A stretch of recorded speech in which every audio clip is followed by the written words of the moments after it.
अगर त्यागना ही है तो भोग क्यों, भोग की बात ही क्यों उठानी।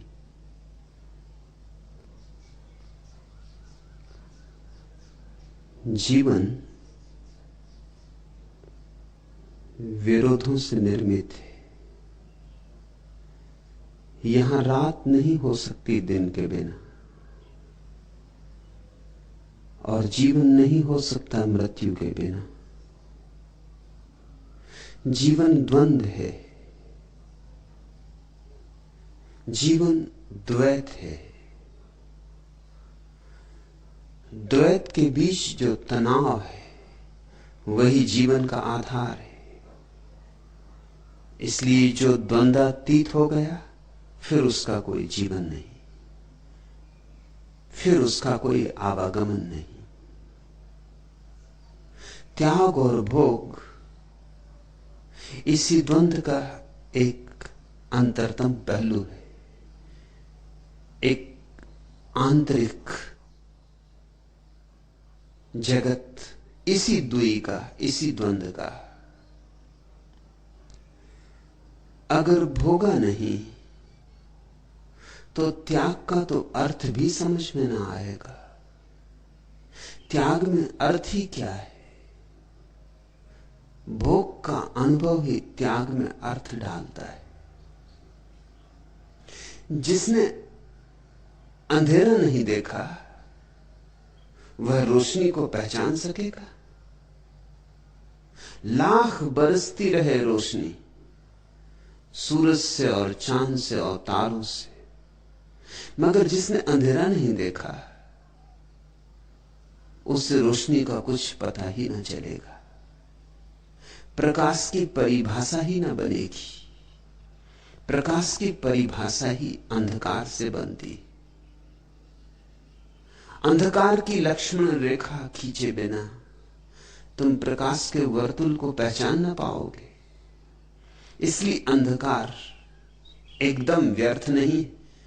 व्यर्थ इस संसार में कुछ भी नहीं। व्यर्थ भी व्यर्थ नहीं, क्योंकि व्यर्थ का बोध ही सार्थक के अनुभव में ले जाता है। जिसने असार को असार की तरह पहचान लिया उसे सार के मंदिर का द्वार मिल गया। तुम कहते हो जब त्यागना ही है तो भोग की बात ही क्यों। लेकिन त्याग का विचार ही कैसे उठेगा?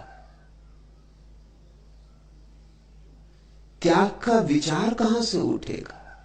भोग की पीड़ा ही त्याग का विचार बनती। भोग का दंश, भोग का नरक। भोग को भुगतोगे नहीं तो त्याग का आयाम ही आवृत रह जाएगा, आच्छादित रह जाएगा। द्वार खुलेंगे नहीं। द्वार पर तुम चोट ही तब करोगे जब भोग की पीड़ा इतनी सघन हो जाएगी कि और न सह सकोगे। जैसा मैंने कहा कि जीवन द्वंद्व है, हर पहलू पर द्वंद्व, वैसे ही इस वक्तव्य का भी दूसरा पहलू है। तेन त्यक्तेन भुंजीता। इसका अर्थ ऐसे तो साफ है कि जिसने भोगा उसने छोड़ा। तेन त्यक्तेन, उसने त्यागा। भुंजीता, जिसने भोगा, जिसने भोग को जाना उसने त्यागा। ये एक पहलू। दूसरा पहलू यह है जिसने त्यागा उसने ही भोगा। तेन त्यक्तेन भुंजीता। छोड़ा जिसने, भोगा उसने। एक संसार का भोग है जो पीड़ा देता है, क्योंकि भ्रांति पर निर्मित है, आकांक्षाओं अभीप्साओं की मरीचिका पर निर्मित है। दूर के ढोल सुहावने लगते, जैसे ही तुम पास पहुंचते हो पानी के बबूले सिद्ध होते। जब तक नहीं मिलता कुछ, जब तक दूरी बनी रहती, तब तक आकर्षण बना रहता। मिला कि आकर्षण गया। पास आए, दूरी क्या मिटती है,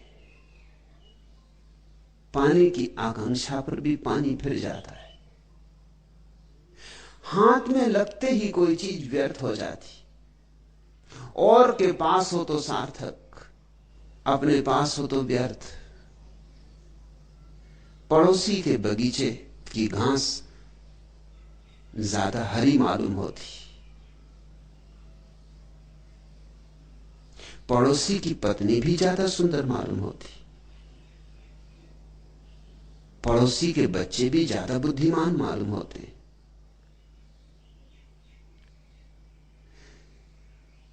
निकटता से देखोगे बस भ्रम टूट जाता है। भोग संसार का टूटना ही है। पानी का बबूला है कि मरुस्थल में प्यास के कारण देखा गया जल स्रोत है। पलटू कहते हैं सपना यह संसार। सपना जब तक चलता है तब तक सच मालूम होता है। सपने से ज्यादा सच कुछ और मालूम होता है। सपने में कैसी कैसी चीजों पर भरोसा कर लेते हो। बिल्कुल बेबूझ को भी मान लेते हो। सपने में अपनी पत्नी से बात कर रहे हो और अचानक पत्नी नदारत हो गई, घोड़े से बात करने लगे, इसको भी मान लेते हो। पत्थर की मूर्ति चलने लगती सपने में, इसको भी मान लेते हो। कल मैंने खबर पढ़ी, मनीला में एक आदमी रात जोर जोर से चिल्लाने लगा, स्काई लैब, स्काई लैब। सारी दुनिया में हवा गिरने की, अब गिरा तब गिरा।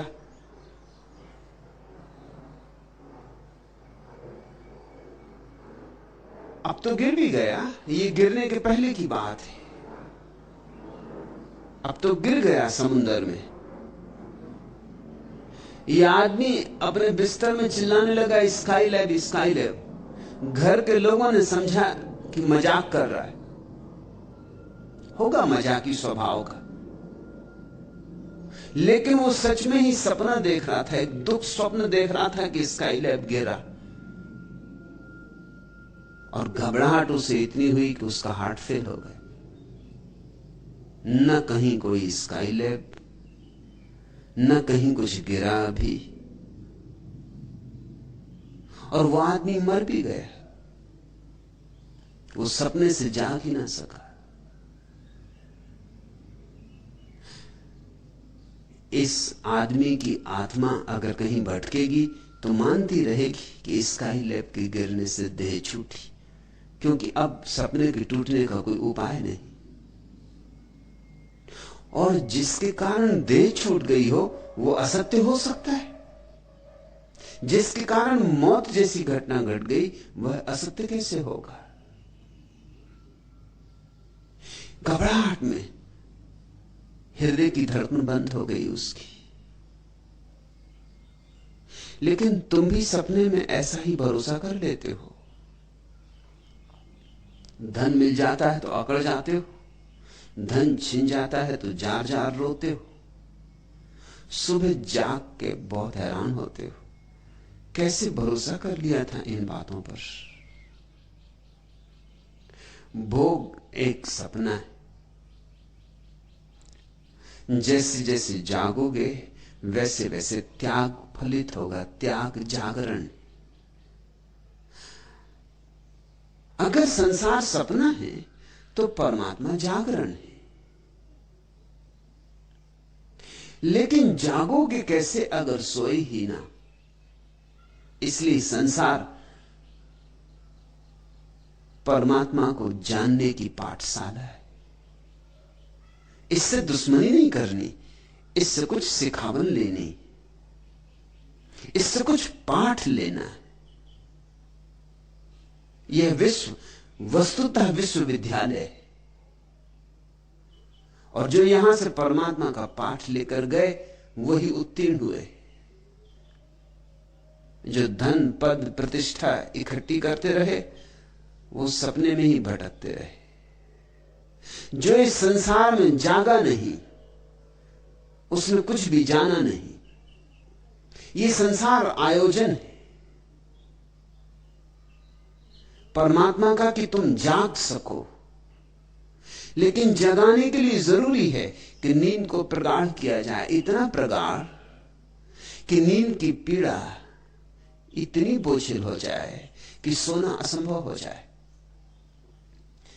याद करो, कभी जब तुम सपना देखते हो मधुर प्रीतिकर तो टूटता नहीं, लेकिन जब तुम दुख स्वप्न देखते हो तो जल्दी टूट जाता है। दुख को कोई ज्यादा देर अंगीकार नहीं कर सकता क्योंकि दुख अस्वाभाविक है। सुख सपना देख रहे हो कि तुम सम्राट हो गए, कि स्वर्ण के तुम्हारे महल हैं, कि हीरे जवारात जड़ी हुई सीढ़ियां हैं, कि पारस पत्थर का बना हुआ तुम्हारा सिंहासन है।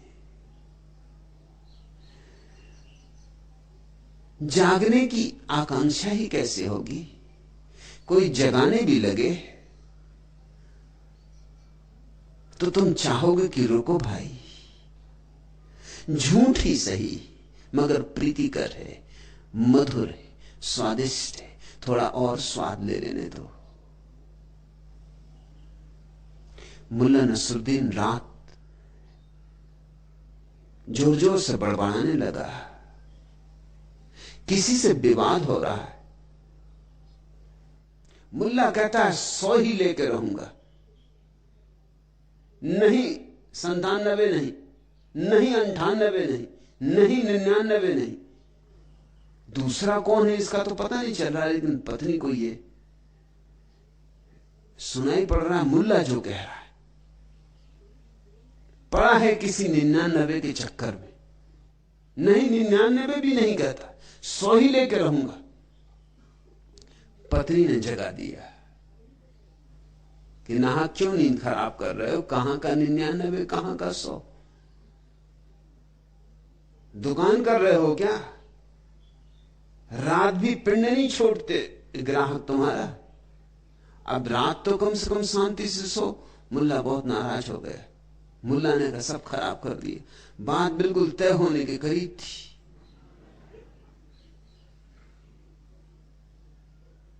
अब बीच में मत बोलना। आंख बंद कर ली और बोला कि हाँ भाई वापस लौट आओ। मगर अब कौन वापस लौटे? बहुत करवट ली, बाएं लेटा दाएं लेटा, फिर पत्नी पे टूट पड़ा। कहा तू भी कोई जगाने का समय होता है, हर बात का समय होता है। जरा रुक जाती 100 पर बात टिकी जाती थी। एक देवदूत प्रकट हुआ था और कह रहा था मांग ले, क्या मांगता है? तो उसने 100 रुपये मांग रहा था, वो भी कंजूस पक्का था। 1 से शुरू किया, किसी तरह 99 तक राजी हुआ था। बस अब एक की बात और रह गई, जरा सी बात, 100 रुपये हाथ में होते। और अब मैं आंख बंद करके भी कह रहा हूं कि भाई लौटा, यहां तक भी कि चल 99 ही सही, मगर कोई दिखाई ही नहीं पड़ रहा है। सपने फिर से नहीं जोड़े जा सकते, टूटे सो टूटे। फिर तुम कितनी ही करवट बदलो, भोग एक सपना है, एक बार टूटे तो त्याग फलित होता है। और फिर त्याग एक नए भोग का प्रारंभ है, परम भोग का, परमात्मा के भोग का।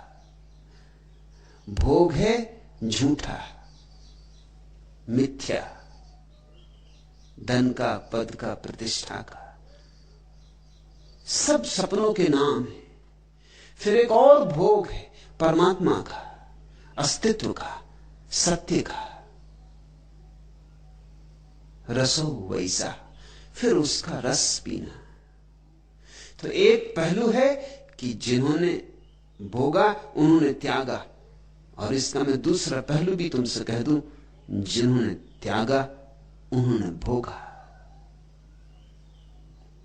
और ये दोनों ही अंग समझ लेने जरूरी। दोनों को समझोगे कि दोनों के पार भी हो सकोगे। जो दोनों के पार हो जाता है, ना भोग ना त्याग, वो द्वंद्व के पार हो गया।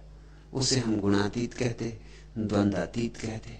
वह परम अवस्था है निर्विकल्प समाधि की, निर्बीज समाधि की।